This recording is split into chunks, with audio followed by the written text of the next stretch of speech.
Hi! A day in my life as a superwoman and a cafe owner. Tara, pakita ko sa inyo kung paano magsimula ang araw ko.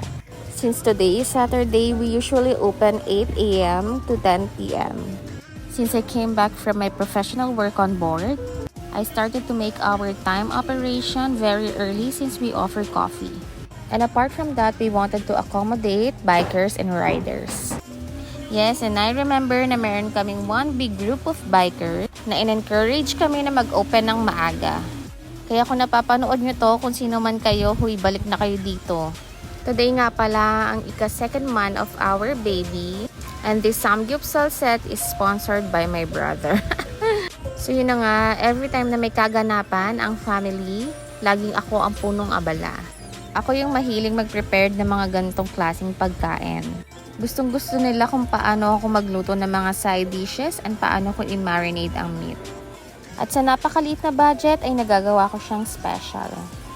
Bago nga pala ako nag-prepare at naging busy sa pag-aayos ng samgyeopsal, binagyo muna kami ng kuya ko ng food orders. Ganun pa man, kahit double pagod, sobrang thankful ako. Minsan nga I keep the gate open until late night para lang ma-hit ko yung target ko.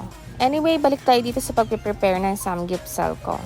Mas masarap talaga pag maraming side dish. So gumawa ako ng tteokbokki, sweetened marble potato, kimchi, stir-fried fish cake, spring onions, sweetened banana, steamed egg, white onion, pickled radish, and melted cheese. Meron din pala akong prepare na shabu-shabu plate, but kulang ako sa stove. And for the meat, I prepared enoki beef and enoki pork, salt and pepper pork, bulgogi beef, and spicy beef.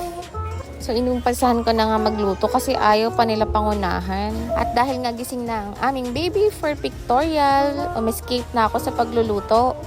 Medyo wala siya sa mood kaya sobrang nahirapan kami. Ang hirap talaga maging acting mommy. At kailangan ako ni sister dahil ako ang pinakamaingay na mamahani ni AK.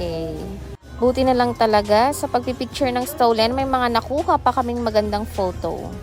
And after pictorial, ayan, kain muna kayo at ako ang magbabantay sa baby. Ako lang ba yung pag nagpe-prepare ng food is parang nawawala na ng ganang kumain?